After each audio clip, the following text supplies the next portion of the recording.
I've got good news and bad news. Here's the bad news. Most protein bars are packed with sugar and unpronounceable ingredients. The good news? There's a better option. I'm Will, and I created IQ Bar plant protein bars to empower doers like you with clean, delicious, low-sugar brain and body fuel.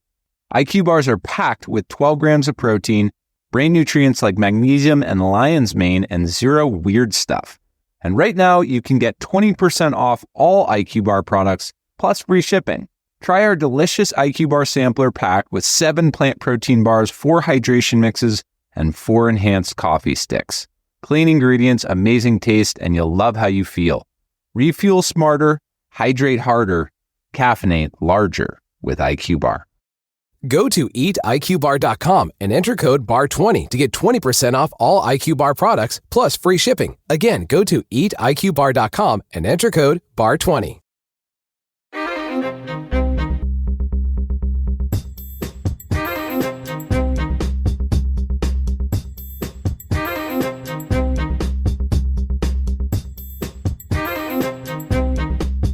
Hello, everybody, and welcome back to Small Town Murder Express. Yay and choo-choo. Yay indeed, Jimmy. Yay indeed. My name is James Petrogallo. I'm here with my co-host. I'm Jimmy Wissman. Thank you, folks, so much for joining us today. All aboard the murder train, pulling away from the station. Another wild, crazy edition of Small Town Murder Express. And this is a whole lot of murder going to be packed into an hour here. This is a wild episode. Crazy stuff. We'll get to it in just a moment. Before we do that, definitely head over to shutupandgivememurder.com. Get your tickets for live shows. You're gonna want to come out. They are so fun. It's a comedy show. It's obviously, and there's pictures and lots of jokes in the pictures too. It's so much fun. Get your tickets. The next available date with tickets is May 2nd in Denver. Salt Lake City sold out. Sorry about that, but thank you for doing that. Yeah. Then also Royal Oak, Michigan, May 30th, because Buffalo sold out too. Again, awesome. Thank you so much for doing that. Let's get the rest of those sold out. We are excited for that. And also get your tickets Milwaukee, September 18th, Minneapolis, September 19th. I say that because we're doing a Wisconsin episode. So, it's going to be great. Some people listening. And the Pabst is an amazing venue. Oh, what a theater. It's the best place. So we're real excited for that. Get in there. Shutupandgivememurder.com. Get yourself Patreon, everybody. Oh, yeah. Patreon.com/crime in sports is where you get all the bonus material. All you got to do is be $5 a month or above, and you get everything we put out.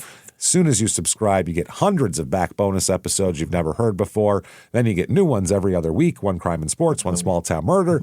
This week for crime and sports, we're going to talk about the craziest names in sports history and where these people came from and how they got these names and why did people name them that. And then for small town murder, we're going to figure out Stockholm Syndrome. All right. Which is when you start to identify with your captors if you're kidnapped or held hostage. But it came from an actual event that happened in Stockholm. That is wild and one of the craziest things I've ever heard. So can't wait to talk about that. Patreon.com/crime in sports is where you get all of that. And you get everything we put out, crime and sports, your stupid opinions, and both small town murders, all ad-free with your Patreon. Ad-free? Ad-free, damn it. And on top of that, you get a shout out at the end of the regular show. Jimmy will mispronounce your name all sorts of ways. But damn it, he'll try. That's the important part. That said, I think it's time, everybody. Let's all sit back. Got to clear the lungs here. Arms to the sky, and let's all shout. Shut up and give me murder. Let's do this, everybody. Let's go. Let's go on a trip, shall we? We are going to Wisconsin today. Yeah.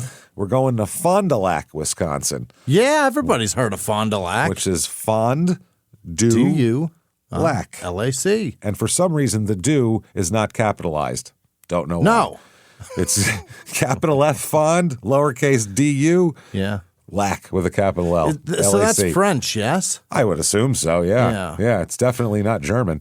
Yeah, I think the do means of, right? Probably, yeah. It's all from lakey shit. Yeah, we'll find out all about it. Oh, cheese from the lake. Lake cheese is what it's called. What's fondue? I don't know. Curds from the depth.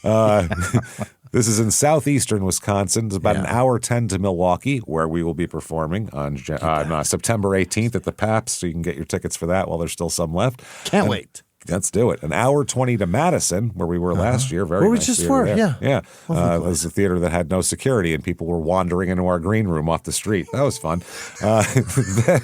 Hey, they should get some goddamn security. Sorry.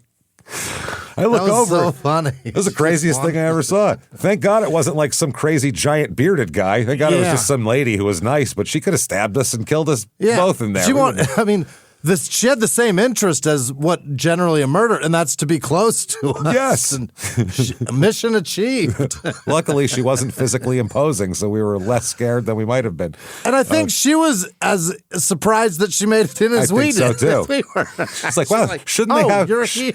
She was like, shouldn't they have some security? And I was like, yes, they should. As a matter of fact. And then they eventually came. There you are. There we are. Why are you here? I don't know, but I did it. Well, that makes fucking three of us then. Don't know why you're here. Maybe you should go back. Unbelievable. This is 2 hours from our last Wisconsin episode. I almost called it Milconsin, like Milwaukee, Wisconsin. Yeah. Wilconsin. Here is Menominee, 2 hours from there. That was the singing serial killer, which you gotta hear that one if you haven't. Episode 647. This is in Fond du Lac County, area code 920, population 44,412. So good sized place. Yeah. And there's a lot around it too, where people are that kind of work around. Very this farm area. country. Outside of this, for sure. Yeah. Median household income here, 56,561, which is about 12,000 below the national average, but the median home cost is also low, so it's all relative. Yeah. $176,200. You gotta love winter. Like half the national average. It's not bad. Yeah, I think it shoots up in the summer for the 4 days of summer that Wisconsin has. The 4 days of that wet fucking it's crazy. You walk outside and your clothes are soaked. I've never experienced that before. It's humidity and rain and everything else. Wow. History here. Fond du Lac is French for bottom of the lake. Yeah. Bottom of the lake. Bottom of the lake, where the cheese comes from. That's not a positive thing, right? I guess not. Come to the muck. Of the lake. That's where you put corpses. You know what I mean? There's mud. There's nothing good at the bottom of the lake. Things with claws on them. Giant catfish. Eating corpses. It's not good. Carp, yeah. It was named because of its location at the bottom of the south end of Lake Winnebago. Oh. Here. Now, in 1836, a guy tried to make Fond du Lac the capital of Wisconsin, which didn't work. Why? And they picked Madison instead. So, not sure. From June to August 1944, the Fond du Lac County Fairgrounds, where people are eating, like fried dough and shooting water into a clown's mouth, housed a prisoner of war camp that held 300 German POWs. So there was at the fairgrounds. At the fairgrounds, the workers worked on pea farms and canneries that summer. Okay. Enjoy the zipper. There you go. There's a crazy person from here. Don Gorski is from here, who is the Guinness record holder for the most Big Macs eaten. You've seen that guy. He was on the Super Size Me documentary. Sir. That's him? That's him. He eats like 3 Big Macs a day or some shit for. It's that guy? I think it's He's that guy. He's fucking dead. Yeah. He's dead now? Well, he was from here. The Super Size Me guy? Yeah, he's dead. Well, Christ, it was how long ago? Not Morgan Spurlock. If that's the super, what is it? Not Morgan Spurlock, the guy who made the documentary. The guy that they show that has the record for most Big Macs eaten on the documentary Super Sky. Yeah, not Morgan Spurlock. Sadly, and somehow, I think the Big Mac guy outlived Morgan Spurlock, which is... If he's still alive, he did, because Morgan Spurlock's dead. Because when he was filming, he was like, Jesus, this guy's going to be dead any minute, and he outlived you. That's crazy. Reviews of this town. We've never been here. Let's find out what people think. Here's 5 stars. Fond du Lac is a very good town. All right. Very good town. People know everyone. That's all, you know 44,000 people? This is not a town of 700 people. 44,000 people is a decent-sized town. You don't know everyone. That's a lot of people. A lot of people. People know everyone. You're most likely to go somewhere and will know someone. That sounds maybe in more your feasible. Neighborhood, too, you know? You might know 2-3 people at the mall. Yeah, there's not a lot of crime that goes on compared to other places. Okay, it's all relative here. 3 stars. I've lived in Fond du Lac my whole life, and I've always had a love-hate relationship with it. I live right in the middle, so it's great to go everywhere within 10 minutes, such as my high school. This is a high school kid. The community isn't the greatest, though, with lots of violence and crime. violence. Okay, so we've heard two completely conflicting stories so The far. high school children are exposed to lots of violence and crime. So one person said not a lot of crime. They said chock full of violence and crime. Wow. 2 stars here. I heard about crimes that went down, but never really experienced them too much. I heard about it. I heard tell. At one point, while I was taking my dog for a walk at night, some guy started following me in his car, and another time I saw a guy just sitting in his car with a knife. Just okay. What? Did he have an apple in the other hand? Yeah. Is that because that's a weird way to just sit in your car with a knife? No, you're not going to get to anybody. You're inside a car. Was it Christopher Lloyd from? What are we talking about? What was that movie? Dennis the Menace, right? There you go. Yeah. The lighting at night was awful, and over the past few years, the crime has been rising, as well as drug use, such as heroin. Such as. Yes. And then the next one, I'll read just the first opening here. 1 star, because it's a long one, and it's really, really with a lot of personal beefs. I have been all over the U.S., and Fond du Lac has to be by far the worst place I've ever lived. The armpit of Wisconsin. It's the bottom of the lake, man. Bottom of the lake. I'm shocked by the good reviews and can only assume they are people who haven't had enough life experience to know any better. This town is a dump. I'm shocked. Wow. Things to do, the Fondue Fest. And it's fondue like the cheese. Is it really? That's how they're spelling it. Fondue, with an E. They say they get 25,000 people here, and it remains all fondue. It remains Fond du Lac's largest one-day festival. Wow. With stages of all kinds of live music and kids zones and craft vendors and farmers markets and cheese and chocolate and fondue, and it's all happening. Everybody. Fondue has really gotten it's got the best reputation of all things that are like. It dips and like its popularity dips and ebbs and flows a lot. Yeah. Real big in the 80s when everybody bought everybody a fondue pot. Nobody ever used them. Yeah. And then in the 90s, you couldn't find a fondue anywhere in the world. And then in like 2012, there was fondue restaurants popping up. And now they're all out of business. So it really goes up and down. But anytime somebody mentions there'll be fondue, you're like, oh, wow, really? I'll take it. That's Give me a awesome. strawberry in that chocolate. Yeah, sure. So or the cheese and meats. It's all fucking great. There's the Fondue Feast Challenge, which is part of Falltoberfest. Just call it Oktoberfest. You can't. I don't know what's going on. There's 4 rounds of speed eating challenges with fondue. That sounds dangerous. Someone's going to be having problems later. Speed eating fondue? Yes. And then there's music in the streets, baby. You bet. Also at the outdoor patio at some place. And we got Until Dawn will be playing from 11 a.m. to 2 p.m., which is pretty fun. Until Nowhere dawn. near dawn. Nowhere near dawn. They start almost at dawn. They start at fucking noon. They start closer to dawn this way than they end up. Yeah. Then Second Ride will play. Yeah. Then Smart Mouth. Not to be confused with Smash Mouth. Smash Mouth, yeah. Who I think are dead. Are they dead? I don't know. I think the one guy had a health problem. I think the lead singer's dead. Then Kip Jones at the coveted 10 a.m. spot.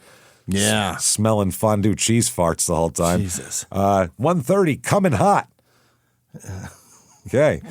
5 p.m. free time. Yeah. At 9 p.m., 6-pack 12 bar will be there. At 5 p.m. and then they play 4 fucking hours? Or I think maybe they stop and then in the middle they have the eating contests and then they have more bands or some and shit. then 9 p.m. 9 p.m. is who? 6-pack 12 bar. Okay. From 3:30 then at another place, Kate Voss and the Hot Sauce. Yep. Then from 8 till 11 p.m. Until Dawn will be playing again. So that's close, almost. And at 7:30 at some other location, D. Willie and the Souvenirs. Not Willie D. Not Willie D. from the Ghetto Boys. D. Willie. Different guy. Awesome. If you can't make that, make sure you go to the Sturgeon Spectacular. What, fishing fucking tournament? It's in the winter, and it says, check out the premier winter festival in the Midwest, whether you join the always popular Wisconsin Snow Sculpting Championship. Oh, boy. Or a bunch of other shit. It's there. So you can go to that, and they have a bunch of music there that looks terrible, including... So because it's so fucking cold here, at some point you have to embrace the cold and just be like, we're doing something fun in the cold. It's either that or you're sitting inside for 8 months. 6 months, yeah. That's it.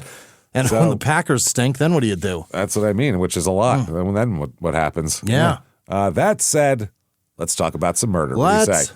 Do it. Let's do this. Let's start in 1990. Different times. Okay, 1990. Let's talk about a young lady in 1990. Her name is Barrett Lynn Beck. What's her first name? Barrett. Berit. Barrett, they call her. Oh. Yeah. Barrett Fascinating. Lynn Beck. She is 18 years old, born in 1972. She's got a dad named Dave and a mom named Diane and a brother named Ben. So she's 18. Two D's named their kids two B's. Two B's, yeah. That's right. Grew up in Sturtevant, Wisconsin, which is in Racine County, which is at the bottom, down south by the Illinois border there, about an hour where south. The Peaches were at? Yeah, of Milwaukee. Well, yeah, obviously. Yeah, we know that. The Racine Peaches. Was it? Were they? No, that was Rockford. Rockford Racine Peaches. Was the yellow team. Were they the? They wore. Or something? Didn't they wear brown and yellow? They had terrible they were brown and yellow. I don't think they had a name. That's where Kit got traded. Yeah. That's who beat the Peaches. That's well, she threw it. Gina Davis. I'm sorry. You know what? Kit's never going to learn. You know what? She was hungrier than her, James. She said it. You wanted it more than I did. It's it. If you have a little brother, you block his shot in basketball. You spike it to the ground, or he's never going to get better. Ever.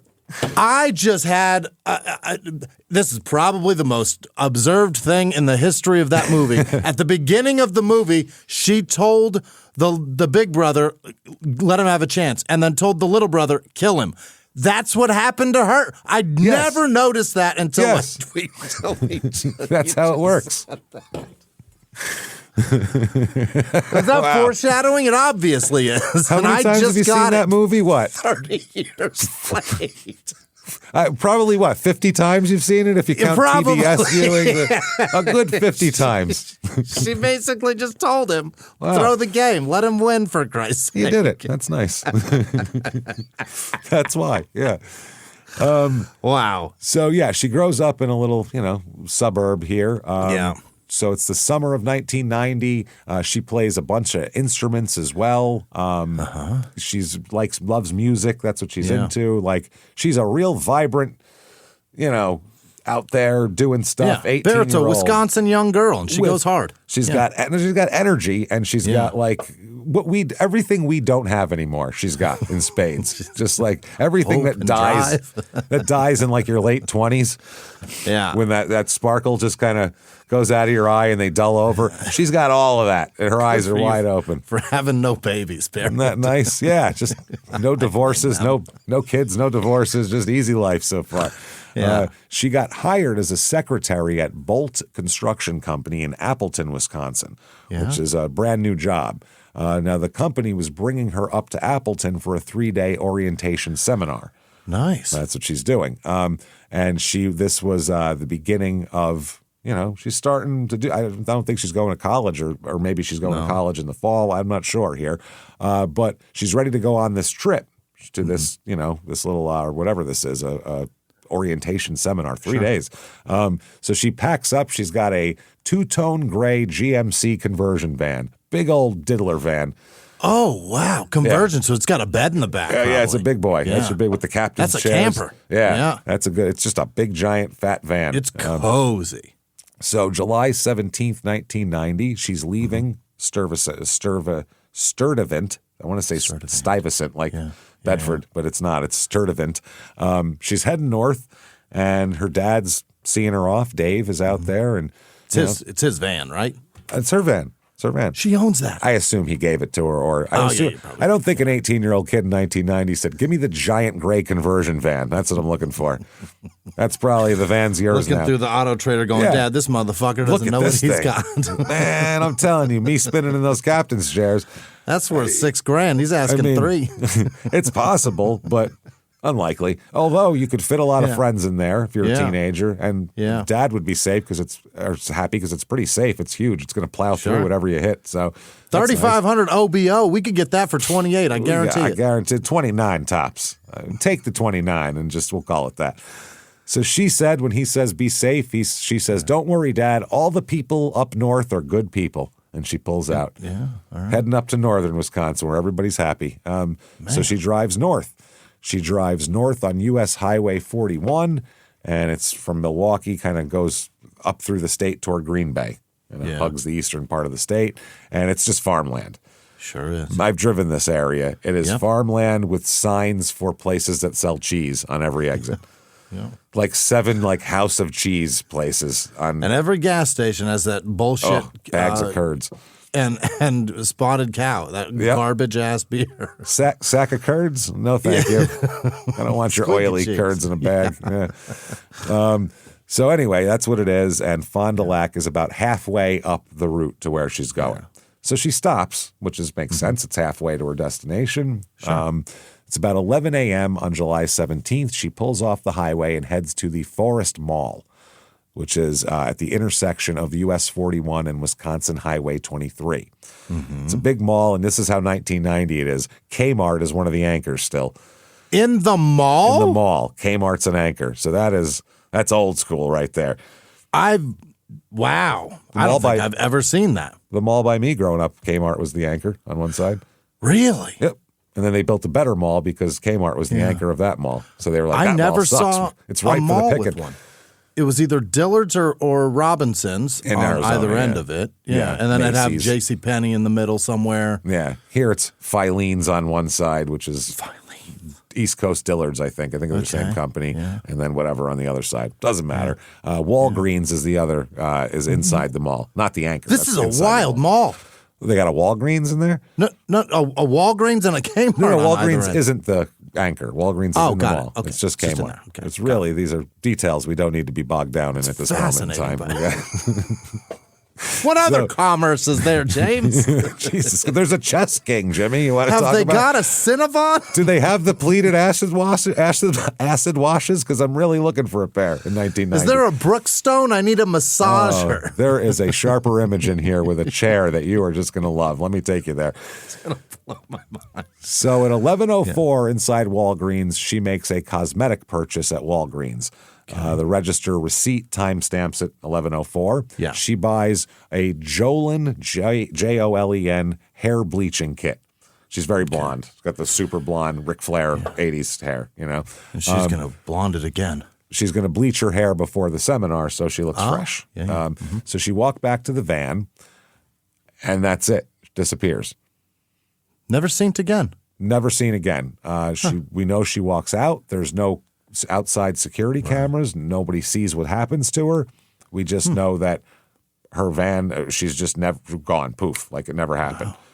So that is July 17th. Now, her parents expect her to be gone for a couple of days, so they're not expecting her. And back then, you don't have cell phones. Long-distance calls are expensive. People aren't always calling, telling everybody where they are, texting, all that shit. They're just, I'll be back in 3 days, and they go, okay, bye. Sure. So July 19th, the gray conversion van is found locked in the Kmart parking lot across from the Forest Mall.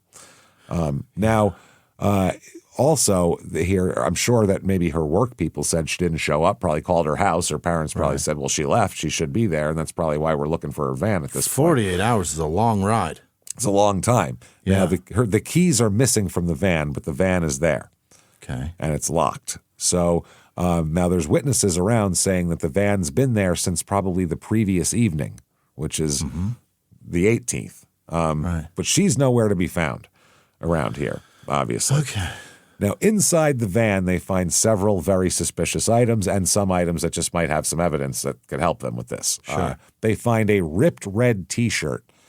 The back has been cleanly cut out of it, like someone took a razor and cut out a strip out of the back. They find the Jolene hair bleach kit purchased at 11:04 a.m. still in the bag. They find a Burger King cup with 2 separate sets of fingerprints on it. Okay. They find a cellophane cigarette wrapper, which is discarded under the passenger seat. That's the wrapper on the outside. Exactly. Yeah, on the bottom. That fell under the passenger seat, and those things have a static cling to them, and if you lose it and it clings to something, it's gone forever. You're never going to find it. Yeah. And that's what they find under there. You can't get your you pack back in that motherfucker. Oh, God, no. Yeah, good luck. If you can, that's better than Operation. That should have been a game for kids. You want to see if you got a steady hand? Get a cellophane on a pack of Cools, and we'll see how steady your fucking hand is, asshole. I don't care if you get the wishbone out. Let's see what you do with this. Good see luck. How you do with this. They also found large piles of cigarette ash on the floor behind the front passenger seat and to the left of the driver's seat. Of her van. Piles of ashes. Yeah, she doesn't smoke, by the way. They find a duffel bag. Yeah. They find condoms. Oh. They find a small piece of cut nylon from pantyhose, a strip of nylon. They find her employment manual from the construction company when she was taken to the seminar. Yeah. And they find an empty McDonald's bag from Racine where that has a receipt that's time-stamped earlier in the morning. So we got a Burger King cup and a McDonald's bag. Yeah. And the McDonald's bag is after the Walgreens run. No, before. No? Oh, okay. All right. She got that down there and then drove up and got that. That's okay. So she doesn't smoke, so obviously the piles of ash are a concern. Not hers. Yeah. And the Burger King cup is odd because the only food stop that she has a receipt for is McDonald's, and that's earlier in the morning. So why would she stop at McDonald's, then stop at Burger King over the course of... That's a fingerprints on it. Yeah, over the course of just a couple hours. And then the weirdest part of all is the odometer. Okay. She was heading to a business seminar, so she was tracking her mileage because she got paid for it. Oh, yeah. Or she could write it off or whatever, so you track your mileage. Talk about a responsible 18-year-old. No shit. She's well, I need it for tax purposes. Like, Jesus, this kid's awesome. So anyway, she had noted her starting figures. So we know where the van started. Yeah. And how many miles it is from her house to where the van is now. Right.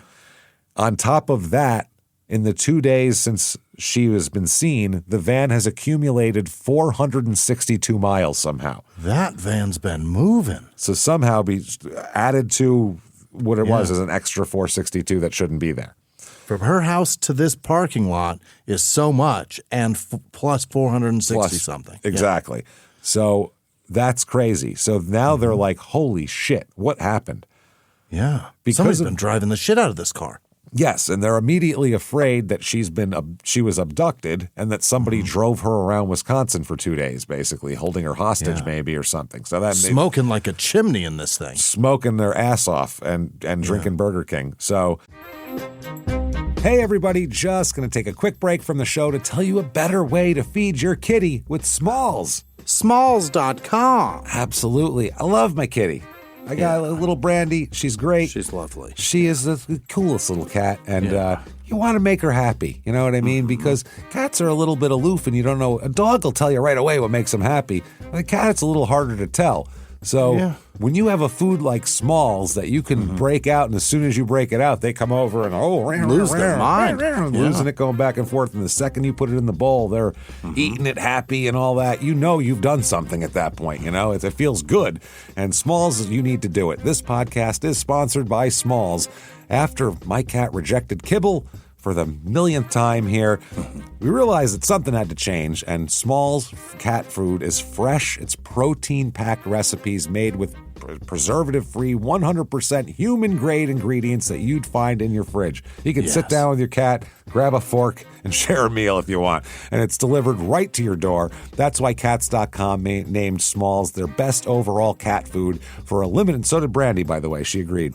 She was part of that team, I think, doing the research. Coalition. Yes, that's what it was. For a limited time, you can get 60% off your first order plus free shipping when you head to smalls.com/STM. Super easy to start with Smalls, too. You just share some info about your cat's diet, health, and food preferences. Smalls puts together a personalized meal plan just for your cat. No more picking between the random brands at the store. Smalls has the right food to satisfy any cat's cravings. By the way, too, makes your cat's breath much better. Gets rid of that lovely. Kitty death breath. It's much better. Yeah, it's good stuff. And if you're still not a believer in Smalls, listen to Forbes. They ranked Smalls the best overall cat food, while BuzzFeed said, my cats went completely ballistic for the stuff here. And after you switch to Smalls, 88% of cat owners reported overall health improvements.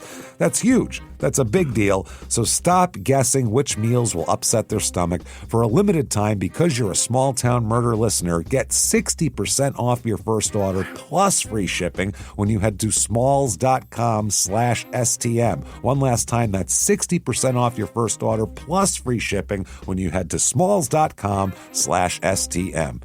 Now back to the show. Hey everybody, just going to take a quick break from the show to tell you about the safest sponsor we could possibly have, Simply Safe. SimplySafe.com, SIMPLI safe.com. Absolutely. You know, you get all these notifications on your phone all the time, and you kind of just you start ignoring them. It's just dinging and vibrating and doing all these things. But if the latest ping from your security camera, you're not going to ignore that. You don't want to ignore that one. Someone's breaking in, you're at work doing something, or you're at the movies, or you're out to dinner, you're out of town. You'll see the footage in a couple hours, but great, it's too late then. Someone's already pillaged your entire house. That's why you need Simply Safe.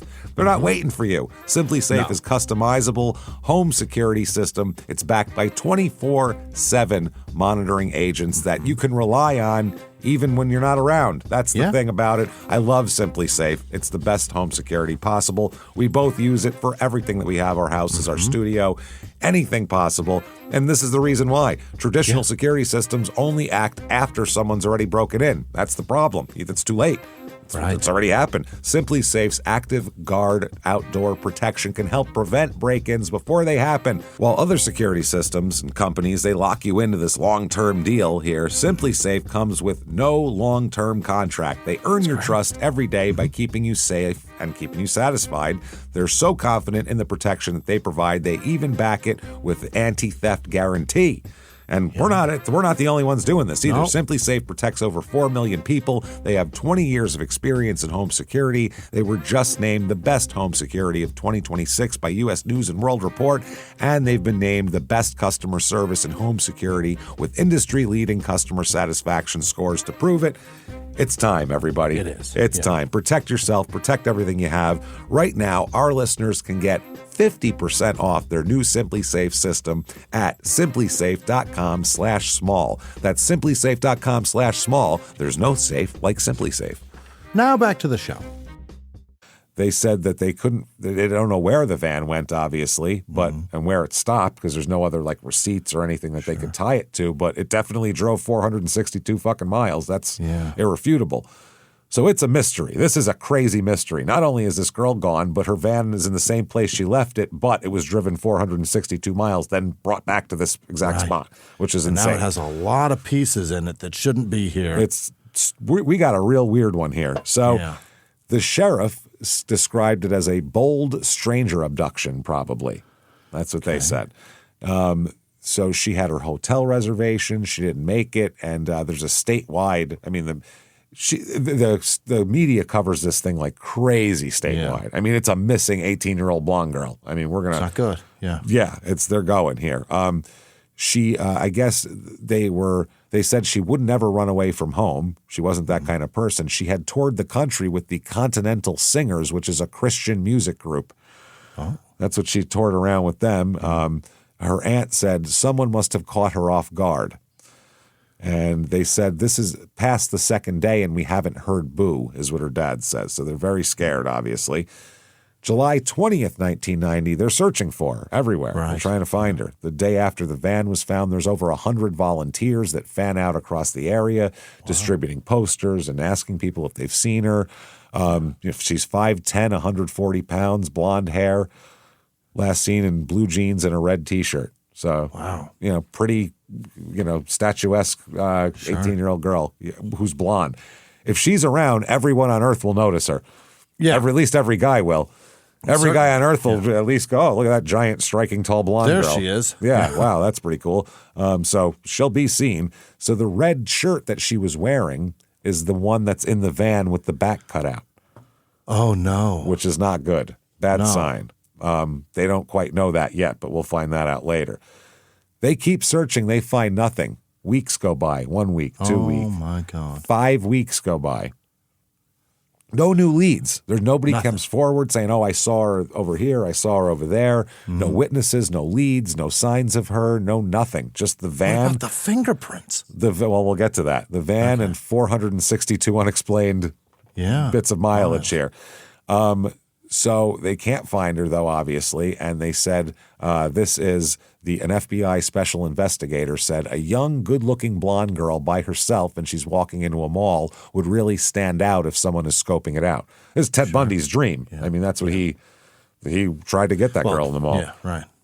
Usually not tall blonde girls, but he didn't really have right. Yeah. He would. Not the appearance, but certainly a pretty alone girl with dark hair down the middle. That's age. His thing. Yeah. But there was blondes that he went after, too. Did he get some blondes, too? Fuck yeah. He was opportunistic. I mean, they had to be pretty. Yeah. That he knew about. But yeah, the little girl in Florida was a blonde. Yep. He didn't care. Whatever he saw at some point. Yeah. August 22nd, 1990. So this is, some time has gone by here. It's really going. She disappeared on the 17th of July. This is on Brown Road in the town of Waupun in Fond du Lac County. Mm-hmm. A man named Michael Plume, wow, Pluim. Nope. Plume? I guess plume because fruit. You know what I mean? That's what I was thinking that, but then I've never seen that in a name before. It's very odd. Don't like it. I don't like it at all, Michael. You need change to change that. Change your name, Michael. You can do it. You're an adult. So he's near Brown Road, which is a rural Fond du Lac County road here. It's about 18 miles from Forest Mall, where she disappeared. There's a clump of tall weeds along a drainage ditch. Yeah. And this guy's walking along and he sees something and sees some blonde hair.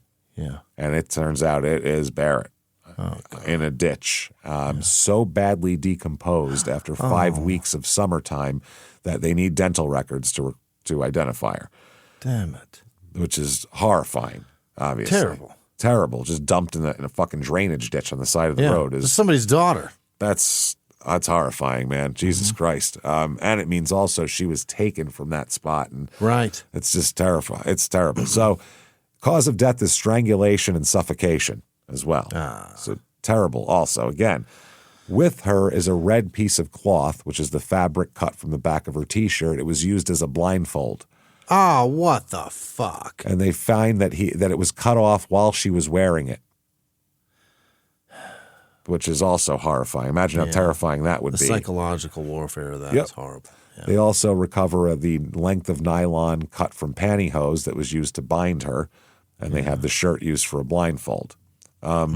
So they process the scene. They already have the van, and they bag everything up. So in total, the problem is DNA technology doesn't exist. Just barely coming right now. I mean, it's a lot, and you have to have a pool of blood or, like 4 hairs with the roots still attached. Yeah. You needed a lot of shit. It couldn't have just been, a swipe on your finger. And then you need a pool of suspects to test that against because there's no database. Right. Now, fingerprint comparison in 1990 requires a known suspect to compare it against. You can't just put it into the database, let it run through the computer and see. So if you want to, in 1990, they still weren't, especially in Wisconsin, in rural Wisconsin, maybe, if Los Angeles County or something, or so a wealthier place. But they're sliding sheets around, looking at, nope, this one's close. Nope, this ain't. Yep. So that's tough. So neither of these things help you if you don't have anyone to compare them to.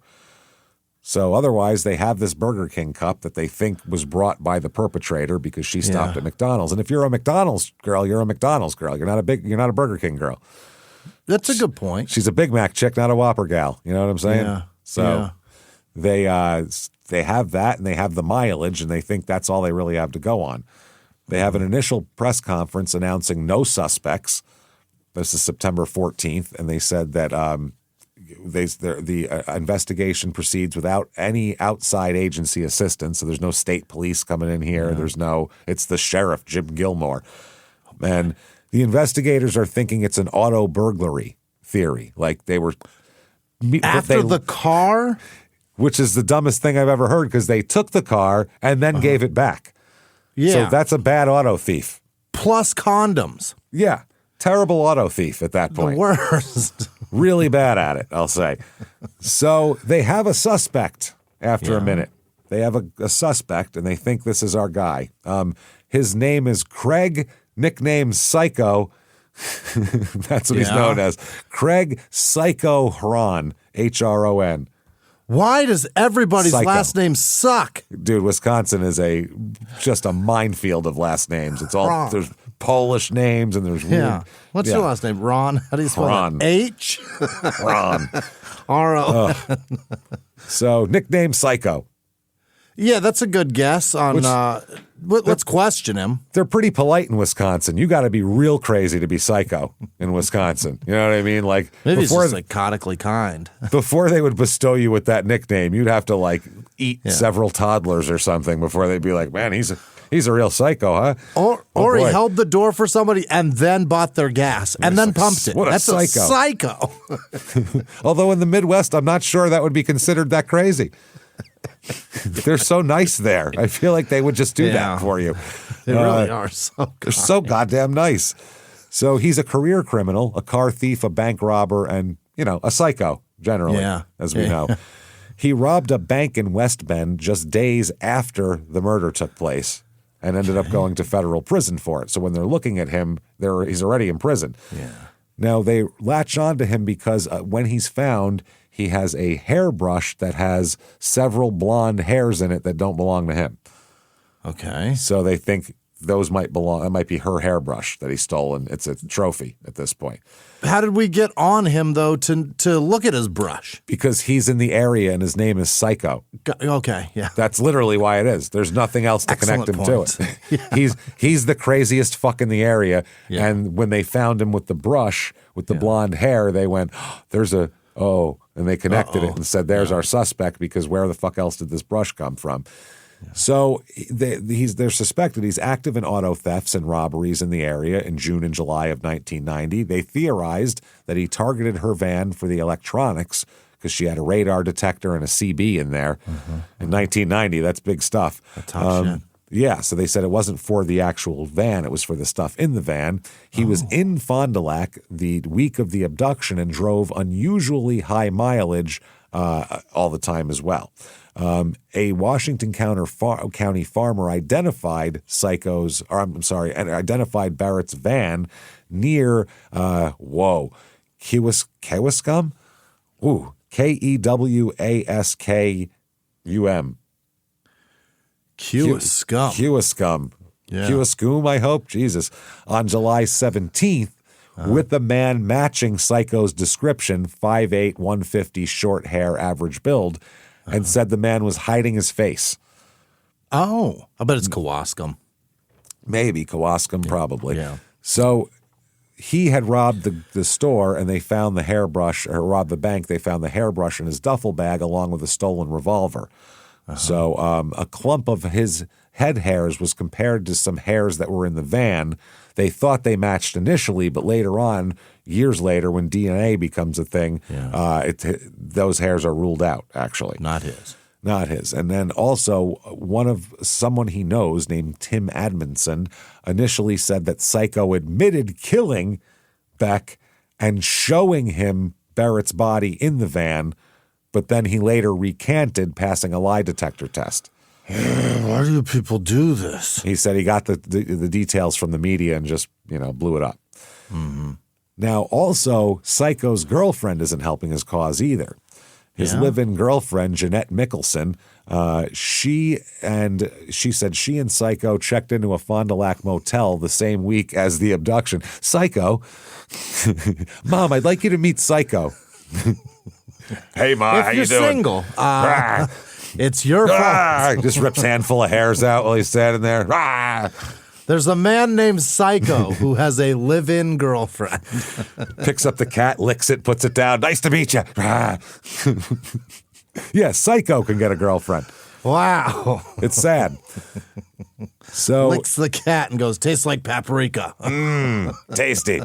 So they stayed in a Fond du Lac motel the same week as the abduction. He made statements to police. He made them weeks after the body was found here. She did, I'm sorry, Jeanette, the girlfriend. She told investigators that Psycho was on a, quote, suicide run. Oh. Like fucking Bruce Springsteen or something. Yeah. Born to run, babe. That's right. And was, quote, capable of anything. And had been... His name is Psycho. We got that already. We inferred it. We understand. They said he'd been thinking of killing someone that week and that there was, quote, he said there was, quote, no turning back after July 20th. The day after the abduction, July 18th, he allegedly told her, "It's all over with now. I did it." She also claimed he repeatedly beat and choked her as well, the girlfriend. sure. Yeah. Which, yeah. So the detectives lean heavily on her because she seems to have a lot of information. Her statements appear in search warrants and court documents, and she's also shows investigators a locket that Psycho bought her on July 17th at Beck Jewelers in Fond du Lac, which supported part of his saying that he was in the area that day. He was there, yeah. He was in Fond du Lac. So in 1991, detectives obtain a search warrant against Psycho, declaring in court documents that he is, quote, more than likely involved with the case. More He's than the likely. suspect. He's the guy. So the detective here said, quote, "We kept running into things that brought us back to him," Psycho. "Everywhere we turned, it seemed like we shouldn't be looking at anybody else but him." So anytime somebody else would come up, the information would lead them back to Psycho. Wow. Over the next, let's see, 19 years or so, 20 years or so. What? Go by. No arrests. Barrett's family has no closure. Nothing. They're sitting here wondering what the fuck happened to this poor girl. For Oh 20 my years. God. For over 20 years. That is awful. For up until 2013. Stop this. Then they reopened the case in 2013. 23 years. 23 years of nothing. They never arrested Psycho. They don't have anything. So during this time, and this is more specifically between 2004 and 2013, some of the physical evidence in the case started vanishing from the sheriff's evidence lockers here. As it does. The torn red shirt is gone. The nylon pantyhose binding is gone. Those are very important pieces of evidence, and they're gone. Nobody has a complete explanation. The sheriff's office has no trail of chain of evidence. It was destroyed or it was put in a storage facility. They have nothing. They say that staff either misplaced them or accidentally discarded them, but they're gone. How do you accidentally go in the evidence locker and start throwing shit away? I think you see 1990 and you go, that's never going to happen. I think that's what they did. That's so fucked up. Insane? Yeah, that's fucked. That's so fucked up. I would be livid if I was the Beck family. I would be livid. You can't, it's bad enough you can't make an arrest. Yeah. But you can't even hold on to the shit that might someday get you a fucking arrest. Yeah. You can't have a Ziploc bag on a shelf for this case. Right. Not that much caring of it. Those two items came in contact with the skin of the person that did this to my daughter, and you threw it in the fucking trash. Threw it in the trash. Would be very helpful in 2013. You son of a bitch. So in 2013, guess who's still a suspect? Psycho? It's Psycho. He hasn't cleared himself in 23 years. It's impossible. They say they keep going back to him. So they said they were making statements to journalists in 2013 still about Psycho. Wow. That one about the detective saying it always comes back to him, that was made in 2013, that statement. Wow. So they said that they were fixating on him for over 20 years, calling him very capable of murder and warrants, publicly naming him as the prime suspect for the last 20-something years. Oh, boy. There's no direct physical evidence to him. The fingerprints are not linked to him. The ones from because they have his to compare him to, not on the Burger King cup. So they said that later on, they said that the case is built mainly on guesswork, hunches, and speculation. Right. So does the FBI agree that this is an electronics heist murder? Well, do they? Gary Plank, who's a profiler for the FBI here, said that the sheriff's investigators appeared to focus on the wrong motive the whole time. He said, stealing electronics, I would find that unusual. He said, I just can't imagine that in this case with a murder and all. This is too much for stealing electronics. He said that Plank said that an auto thief wouldn't even make much money from reselling stolen merchandise like a CB or a radar detector. Yeah, a radar detector makes you $20. That's what you're getting. I mean, a real crackhead, maybe. Yeah. But they're going to do it in a sneak way. They're not going to want to. They're not going to want to deal with having a corpse to deal with because then that's time not spent going and buying crack. Right, and I'm not. They don't have I'm not that time. dealing with I'm not dealing with murdering somebody over a $20 Cobra radar detector. I'm getting 2 hits off of this shit. Right. So I can find out when the sheriffs are hiding behind the cheese sign. Right, and a Midland CB. I'm not dealing with this. No. This guy said criminals are looking for low-risk crimes, and in broad daylight, they risk being seen by other witnesses, especially at a mall in 1990. Right. And those things are hardwired in. You have to go behind the dash. You can't just take the wiring harness off and take it out. You need the wiring. He said if it was a robbery, there's little reason to up the ante with a kidnapping and a homicide. To steal electronics, they're not worth that much. Even in 1990, they weren't. Right. So they theorized that investigators had theorized that Psycho stole the van from the mall parking lot because he had already been linked to a long list of auto thefts and armed robberies. So that was why they connected him. The guy here says, I remember Washington County called us about 3 cars that were stolen by Psycho. He said Ron, but Psycho from West Bend that were found in Fond du Lac. We were told if Psycho is in your town, he murdered your girl. That's what the thing was, because he's the guy that would do it. So, I mean, that's what it is. The family wants answers. Yeah. Mom, Diane, said, I spent a lot of time in the cemetery talking to Berry. I knew she wasn't there. I knew our Lord in heaven had her beside him, but talking to her there seemed comforting to me because I would watch all of the activity, watching and waiting and hoping that the guilty person would present himself there. Yeah. This poor woman, she's wandering around cemeteries looking for an answer to why her fucking daughter is dead. This is her doesn't even know. She probably not there. Probably not, but I mean, and that's the horrible. fucked up part is, it's the worst. So because that's where the resting place is, so you wander around. Yeah, you just wander around the cemetery. Hoping it's like wandering around looking for your car keys in the same spots in your house. And it's just tea leaves, basically, at this point. Yeah. She wants something, and nothing else is giving her answers, so why not? Maybe she'll see a vision in the pond at this point. Who knows? So 2013, when they reopened the case here, the case is subject of a USA Today Network Wisconsin investigative report. Oh. So the press gets involved. Mm-hmm. They realize that there's shit missing, the pantyhose, the red shirt, but they do have the fingerprints lifted from the van. Yeah. So the blatant prints are rephotographed, redigitized, and submitted to the Wisconsin State Crime Lab for analysis, which, by the way, they could have done that any time after they put that automated system in. Yeah. The day that fucking computer system went online, they should have said, thank fuck, been waiting years to test this. We got so many cases to try. Let's run it. That's insane because that's the automated fingerprint identification system. Right. And that's crazy. So they end up figuring out that now they can run it against anyone in the system. Yeah. Prints from the same person are on the following objects: a Burger King cup with 2 separate prints from the same person. Okay. The hair bleach kit from Walgreens. Oh. Her employment manual from Bolt Construction. The inside middle door window of the van. The front passenger seat undercarriage, like moving it up or down, back and forth. And the cellophane cigarette wrapper discarded under the passenger seat. There's 9 prints in all that they have. Wow. All the same guy, all matching all these prints. That's a lot of prints. That's a lot. So they run it finally on February 27th, 2014. If I'm their parents, I would love to go to that police station, find out how many years they've had that system and kick them in the fucking balls, one for every year. One for every week. Assholes. Yeah.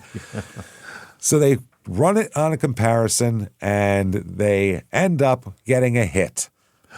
They get a match. Who do we got? It is a man. It's not Psycho, by the way. It is Dennis J. Brantner. Dennis. Brantner. Never trust anyone named Dennis. They're either a menace or the BTK killer or something. Or the 3-point shooter from the Orlando Magic. No good. Yeah, Dennis Scott. So he's born in 1954, grew up in Mondavi, Wisconsin, which is in the western part of the state. He's moved around a lot, lived in Green Lake, lived in Fond du Lac, lived in Ripon. He's a trucker.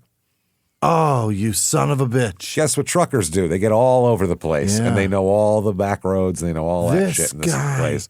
If he did this... That's what I'm saying. How many?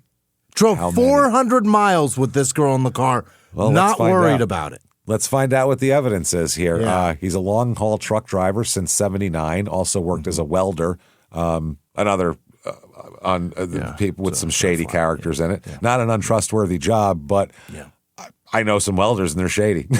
Welders are shady people for some reason. Generally, don't know why. It's a cash business. I don't know what it is. Something about melting metal. It's just it's a job that you can do anywhere. You can drift. And there's not a lot of people that can do it. If you're really good at it, you can work anywhere. Yeah, no, that's true. That's true. But I don't know why that would make them some shady characters, though, too. I guess you can blow in like a drifter, yeah. It's not that all welders are shady. It's just that a lot of shady guys are pretty good at welding. They get into welding, yeah. I think welding is also something, especially back in the day, you'd learn in prison as well. That was a skill you could learn in prison. I think that's where they got the reputation probably there. I used to learn it in high school, too. Yeah, I did. Well, I didn't learn it, but they tried to teach me. They showed you. They sure gave it their best shot. I just wasn't really accepting it at the time. So he works at Pneumatech, which is a manufacturing plant in Kenosha, as a welder as well. So he's got two jobs. His trucking route across multiple companies in the Fond du Lac County and Ripon areas gave him intimate knowledge of all the rural Wisconsin highways, like the one that she was found dumped off of.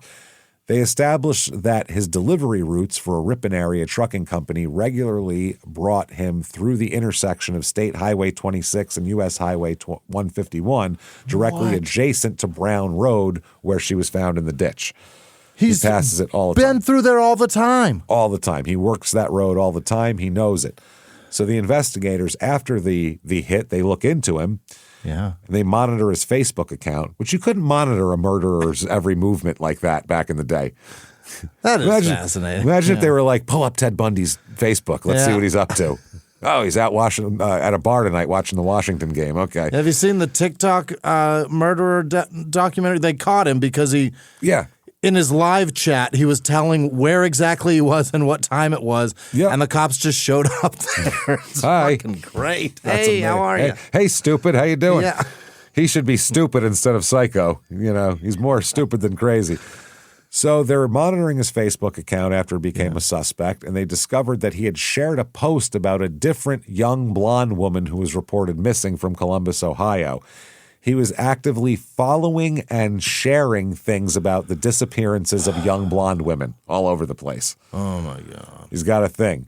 So they get search warrants, and they search his house, and they seize a computer, internet, like a hard drive, a memory card, a photo album, and some discs. None of what's in there is publicly reported. Yeah. We also find out he was a heavy smoker in 1990, which makes a lot of sense for the ashes and the cellophane wrapper with his fingerprints on it. Apparently, in 1989, the year before Barrett was murdered, Dennis had taken a Cadillac in Green Lake without the owner's consent and put more than 900 miles on it before returning it with large piles of ashes everywhere. What is that? He just ashes in a pile. I don't know what guy his deal just is. Likes to drive and smoke, man. Loves to drive and smoke. He's a blues brother, this guy. That's all he is. He missed his calling. Hundreds of miles. Hundreds of miles. 1994, 1990. Oh, yeah, this is his arrest in 1994. Yeah. He was arrested with charges of unlawful restraint and battery. He was separated from his second wife, concealed himself in her car while she was at work and waited for her. When she came out and drove away, he revealed himself, threatened her with a knife, forced her to drive to another location, and held her against her will for hours. That sounds familiar. In the back seat? That all sounds familiar. Yeah. The DA at this point says, what we think the evidence shows is that Mr. Brantner's intent and motive is to isolate, watch, control, and possess women. This is not the only time he did this. If he did this. No way. No fucking way. Absolutely Impossible. Not. This is a practiced thing that he's doing. Dangerous human being. But the driving around is very specific. The extra miles. That's his kink, yeah. But I don't know if anybody else you'd be able to know if there was extra miles, because I doubt anybody else wrote down their mileage and had it with them when they left the house the day they got murdered. Nobody does that. How many people have done that in their lives? 2, and he found them. How many miles are on your car? You know what I mean? You got a ballpark, but you're not going to say, oh, that's an extra 18 miles on my car. Yeah. You're not running drugs for the Barksdales in the wire or anything. So March 28th, 2014, the police interview Dennis. They sit him down. They drive to Kenosha, and they sit him down, and they confront him with all this evidence that they have, which is a lot. Yeah. He tells them, I've never eaten at Burger King. I hate Burger King, so that's not me. Never. How do you know if you hate it if you haven't had it? One of his ex-wives, who was interviewed separately, said he ate at Burger King all the time. It was his favorite. It's the opposite. Yeah. So his greasy onion ring fingerprints are going to be on the outside of everything he touches. So he also claimed that he was unfamiliar with the Waupun area where the body was found. And they said, well, your trucking route, you go by there 20 times a week. That's funny. Oh, yeah. That's your spot. Then he says, he starts crying at multiple times, and he says, I swear I did not kill her, which I want a contraction there. But give me a don't, or didn't. Then he says, I didn't kill her because I'm not that way. That's why I didn't do it. The way of killing people. I'm not a murderer? Then he says, quote, because they kept going, you were in the van. Your prints are all over the goddamn van. There's no way scientifically you weren't in the van. And he said, quote, I don't remember how I got in the van. Well, you're done. It's over. It's over. And then he says, it was not, I wasn't in the van, nothing, but that's what he says. And then at one point, when asked directly about Barrett's body, where he dumped her, he said he couldn't remember and that if he had done so, he's, quote, so fucking sorry.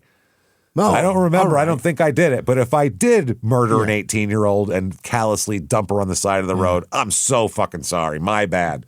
Thank you. God, case closed. Have a great day. I'm an animal. Anyway, I'll be going to Burger King. I mean, no, I don't like Burger King. I'm going. BK broiler. I'm going to get a quarter pounder with cheese. So he's held on first-degree intentional homicide charges with a $1 million bond. While being booked into the county jail, they discover 37 oxycodone pills and additional prescription drugs concealed in his left cowboy boot. He 37. He's got an addiction. Yeah, He didn't tell them he had them. So that's now it's sneaking contraband in. It's a new charge. That's so weird. Last week's Express, a guy, when they busted him, what happened? He jammed it up his ass. Yeah, he had a balloon full of powder. Yeah. He didn't disclose the pills when asked because before jail they say, whatever you got now, let me know because otherwise you're getting charges. Otherwise it's a charge in there. Yep. He handed his boot to the booking agent. The pills were found. And he gets multiple counts of controlled substance possession and felony bail jumping because he was on bail somewhere else. What did he think was going to happen? They were just not going to see it. He was just going to have oxycodone in prison. He's going to turn a blind eye. So they have a press conference where they name him as the prime suspect. It's the first time any physical evidence has linked anybody and all of this. Beck's family said, we're encouraged and relieved for this day to have arrived for Barrett and our family. Yeah. Now, fingerprints, that's fine. But what about murder evidence? Like, it's a good connection and it's enough. But it's also, it can be fucked with a little bit. You can say the police, they can't even keep evidence in store. How can you trust them with fingerprints? They can't even keep a piece of nylon. There's certainly a way to cast doubt. Then the way to cast doubt goes away. Multiple former coworkers at the Kenosha welding plant confirmed to investigators that after his photo appeared in the news in 2014, they came forward and said, that's the weirdo who works here. He kept photographs of young women inside a toolbox at his welding station. Oh, boy. Yep. The one specific photo was a small image of a blonde teenage girl clipped to the side of his toolbox. He had it outside the toolbox, stuck to his toolbox. Fuck? Brantner told different coworkers different things about who she was. She told one, this used to be my girlfriend. She told another that it was his daughter. He doesn't have any daughters, by the way, in case you were wondering. Thank fuck he has no daughters because I would feel terrible for them if that was their father. So after the name circulated, these coworkers said with high certainty that the girl on the toolbox is Barrett Beck. One said, one said, I'm 90% sure of it. Yeah. So the photographs in the toolbox were not just that, though, too. They found multiple coworker accounts describing lots of photos of girls who looked to be teenagers in his workspace. They don't have the photos. They've been gone now, but they all remember them. So this is probably his treasure trophies. chest. Yeah. Those are the people that he knows. Yeah, those are the people that he took. The images reportedly showed girls, quote, appearing to be posing in campsite-style backgrounds. You know, like he drove them somewhere in the woods. And had them pose? described some as looking stiff or mannequin type, dead. Oh, my God. And they also said they all looked expressionless. What if? Either he's making them pose that way or he's killing them and taking pictures of them later. That's fucked up. Yeah, this guy, dude, this is horrifying. How many more? There's nothing they can do?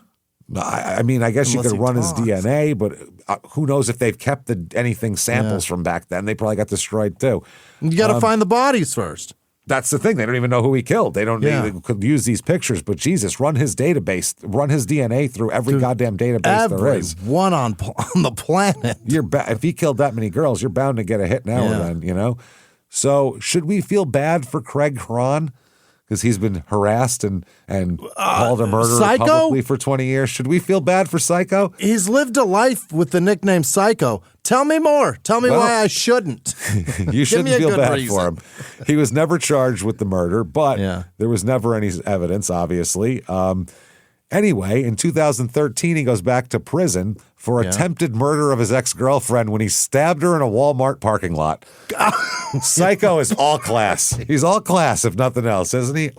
How trash can you be stabbing your ex-girlfriend in a Walmart parking lot? Do we know where? What state? Was it in Wisconsin? In West Bend, Wisconsin. He didn't leave. He never left. Nope.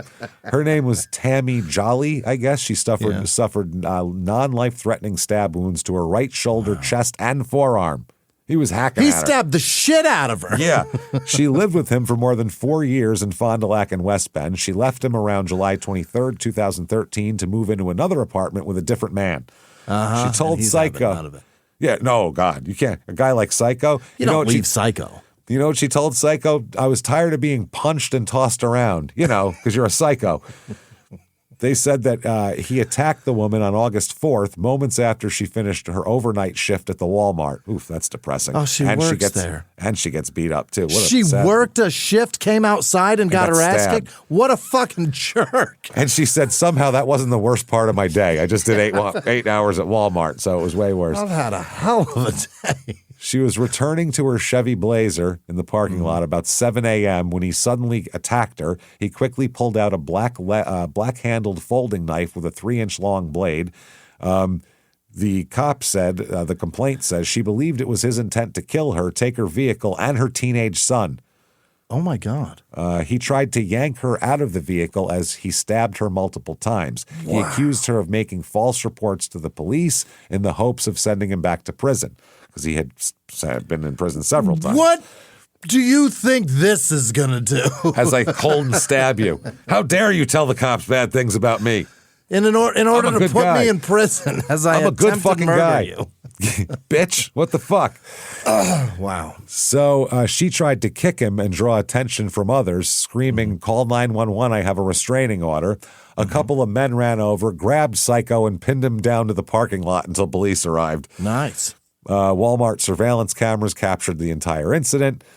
He had parked his 95 Ford Ranger truck across from the Walmart, a 20-year-old truck across In from 2013, he's driving a knife. Yep. On the side, he parked around the side of the building and stalked her. Police found a duffel bag in his truck with a ski mask, leather gloves, a crowbar, a second BB gun, lighter fluid, binoculars, and a man's tie.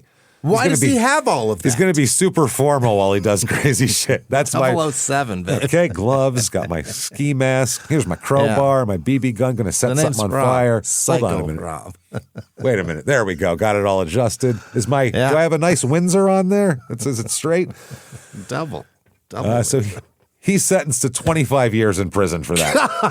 Bye-bye, Psycho. We're rid of Psycho for this story. 2016 is Dennis's trial. It's an 11-day trial.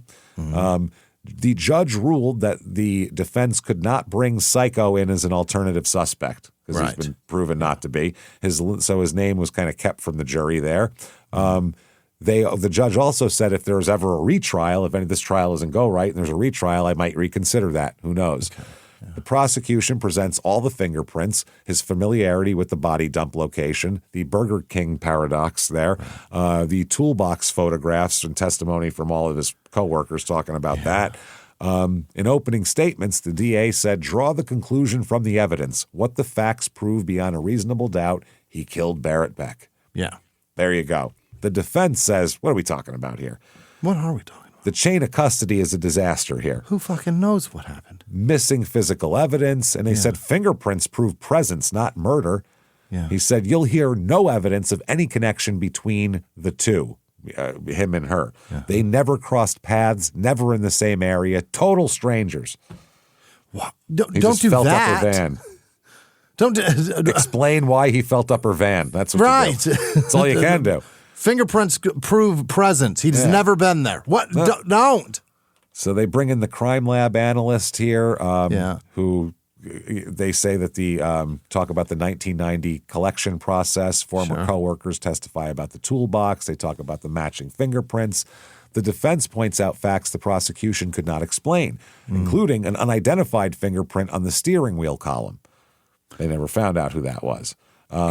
Male DNA on a toothpick found in the van, which could have been one of her friends 6 months ago. Who knows? It could have been anybody, which never matched anyone, including Brantner. I assume they would test all the family for that. And the absence of Brantner's prints on the driver's side of the van, which means he might have wiped them down with a McDonald's napkin. They said if he drove 462 miles, why are none of his prints on the wheel? I don't care. Why are his prints everywhere else? That's what I'd like to know. That's my main thing. The seat undercarriage. That's it. Adjusting the seat. If you're adjusting that seat, you're in that car. In the fucking car. The prosecution, in their closing, said, follow the evidence. Follow that evidence, and what I'm asking you to do is find Dennis Brantner guilty of first-degree intentional homicide. Yeah. The defense said, quote, these are just items in the van. Yeah, they're just items in a van. Yeah. I mean, it was a, kind of a crime scene that he shouldn't have been van, in. James. It's not driving, it's traveling. It's fine. It's a sovereign vehicle. So they said they don't say anything about whether Mr. Brantner intentionally killed Ms. Beck. Nothing. The jury deliberates for a day, and then there's a mistrial, hung jury. Really? One juror. One guy wouldn't do it. Everybody else was guilty from moment one. Yeah. One person held out, and they couldn't spoiled the whole thing. They couldn't do it. They said they will never say that he's guilty. That was it. They had to call it a mistrial. The defense in the car. Defense motions for an acquittal. The prosecution says, let's calm down a little bit here. It's one guy.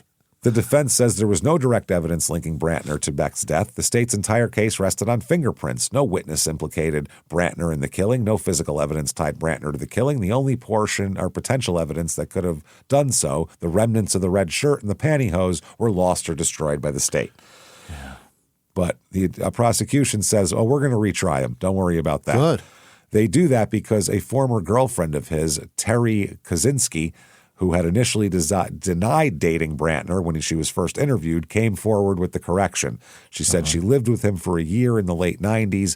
During that time, during a breakup in 1998, he choked her. And she said she was afraid that he would harm her for talking to the police. That's why she didn't say it at first, and that she was still afraid of him even though he was in jail. 2016, there's the separate drug charges case. He's convicted on drug charges, and they sentence him to, you, sir, may fuck off, 6 years and 7 months in prison. For bringing the boot full of oxys in. For his boot full of fucking opiate here. Early February 2018, they reach a plea agreement. What? A plea agreement. He will enter an Alford plea, which means he does not have to admit guilt. An Alford plea to second-degree reckless homicide, which is not murder, by the way. Acknowledging that there's sufficient evidence existing, but also claiming his innocence. This avoids a second murder trial. Now, you figure the family is pissed, but they were consulted throughout the process, they said. I'd like to know from them how closely and whether they were happy about this or not. But in sentencing, everyone in the court, all of the Barrett's friends and family wear red because that's their favorite color. So they all have red on. Because also they bloods, bitch. You forgot about that. That's Pyru. Right. You didn't know Suge Knight was related to her, but he is. So the dad and brother. Better watch your back in there. Yeah, you better watch your back, motherfucker. We deep in that motherfucker. You know what I'm saying? Dave Beck said as she was leaving, she said with a smile, "Don't worry, Dad. All the people up north are good people. I waved as she drove off, not ever thinking that would be the last time I would see her or hear from her again. After 27 years, there's no preparation you can make for this day. Yeah. Diane, mom, says, everyone in this courtroom, including Dennis Brantner, knows what a guilty coward he is. I like you. He did it. He knows he did it. It's time he stepped up and admitted it. Lots of thought, lots of anger. We don't have to worry about Dennis Brantner being out on the streets any longer, harming anyone else. I wish someone would have realized long ago this man's mentality. Maybe this would have never happened to Barry. Yeah. And her brother Ben said, I think it's a huge win. This is a very evil, evil person that's going to be behind bars. No amount of time could ever repay the pain and anguish he's put the family through. Right. The judge says the public needs to be protected from you. Yeah? You, sir, may fuck off a maximum of 10 years in prison. Nowhere near enough. No. Nowhere near enough. How old is he? At the time, was he born in 50s? Like, his 50s at this point, 55 or something. He was born in 56, I think I said, or 54. Okay. The sentence will run consecutive to his drug sentence. So he's got 16 years. Yeah. The prosecutor said, in almost every respect, 10 years feels like too little. Yeah, you think? It's crazy. Yeah. A decade? Come on. The reason why they did it, they said, rather than proceed with a second murder trial, which might now include the alternate suspect offense of psycho, they said that might come in, and the choking testimony and all the other stuff, they said, fuck it, let's just, everybody said it was better to get a plea deal. Wow. Plus, it's been almost 30 years at this point. August of 2020, the Wisconsin Court of Appeals upholds the conviction, but the Wisconsin Supreme Court rules in his favor on the drug charges, agreeing that 2 of the counts of his drug counts were duplicative, so were the same. Cancels him out. So his sentence is adjusted to 7 years and 60 days. The homicide conviction stands. Yeah. So February 2021, the Supreme Court declines to hear his appeal, the Wisconsin Supreme Court. February 2023, Brantner is scheduled, finally, his drug charge is over, and he's scheduled to begin serving the 10-year sentence for homicide, finally. Just 2 years ago. Just 2 years ago. But, I mean, he could be out in a few years. He could be out by 2030. He got maximum of 10. If he gets all 10 years served. They better not. Who the fuck is going to parole him? Yeah. You would look at that and go, you're staying every fucking second of those 10 years. Every goddamn minute. And then when we release you, we're going to make you go to the bathroom. We're going to. They can't because he'll be released. He'll be released, though. Yeah. Oh, he'll get out that day. We're gonna say we can't find your socks that you came in with. We'll look for them. You know what I mean? We don't have them right now. We're gonna turn this jail upside down. Looking. Who has the key to the front door? Who's got the key to the front gate? Hold on a minute. We can't find the key. Wait a minute. You might want to sit down for a while. Some outdated pager or something. Some shit. Yeah. We'll find it. You just sit still. Calm down. Your Motorola Razr phone. Oh, man. Barrett Beck's family established a memorial scholarship in her name for music students. Every year, a student pursuing music in college receives free assistance from a fund built from this whole thing. So that's nice. The family seems like great people, too. They seem like nice people, and it's a fucking shame anyway. Even if they seem like assholes, it would still be a shame. The girl's 18 years old. But they also seem like a nice group of people. They sat got tortured for years. Kind Midwesterners sat for 30 years with no closure. That's fucked up. So anyway, there you go. There is Fond du Lac, Wisconsin. That is some wild shit. Wow. He's got so many more bodies, I think, in my opinion. He's got a ton more bodies on him. Gotta be 3 to 5 more, right? At least. Minimum. Yeah. Who knows when he slowed down or stopped or whatever, but this is bad stuff. So if you enjoy this show or any of the shows we put out, go to whatever app you listen on and give us 5 stars. It helps a lot. Tell your friends, everybody on Netflix, please help out. It does help out the show a ton. Follow on social media at Small Town Murder on Instagram, at Small Town Pod on Facebook. Definitely go to shutupandgivememurder.com and get your tickets for live shows. Oh, yeah. Goodness, we have Salt Lake City on May 1st is sold out. May 2nd, Denver.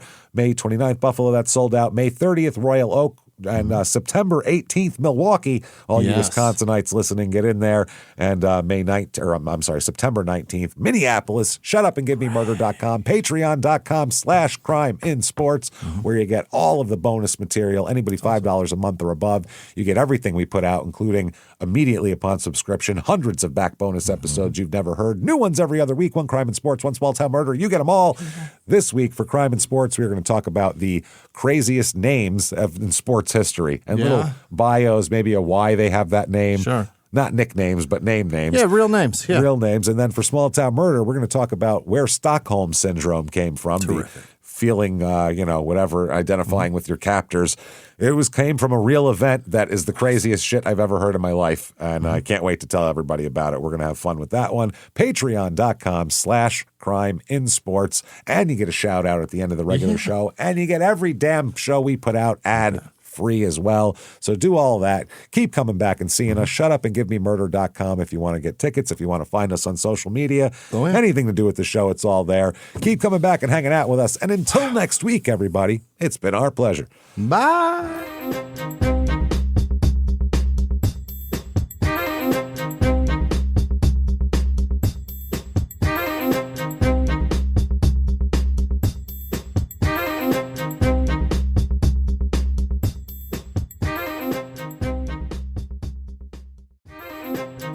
Hey, everybody, listening to Small Town Murder out there. Yeah. Hi. Hello. Good to see you out there. I'm here with Jimmy, too. And Hey. this is an ad, but not an ad for a product. This is an ad This is for the best tour kind. dates. Yes, Yeah. come see a live show, the 2026 tour. Yeah. All the tickets are for sale right now, starting out with February 21st in Nashville, March 6th in Durham, March 7th in Atlanta. Phoenix is sold out. We do have tickets, though, to Your Stupid Opinions on the 21st of March. Salt Lake City sold out. Denver has tickets. Be there on May 2nd. May 29th, Buffalo sold out. Royal Oak, Michigan, May 30th. We have September 18th, Milwaukee, September 19th, Minneapolis, October the 3rd in Dallas, October 16th in San Jose, October 17th in Sacramento, November 13th in Terrytown, November 14th in Boston. Come see us. The live shows are spectacular. Come join all of the other STM people. You're going to meet so many people. You're going to have fun. Make some new laugh friends. like crazy and make some new friends. Come out and see us. Shutupandgivememurder.com is where you go for those tickets. Get them right now while they're hot. See you on the road.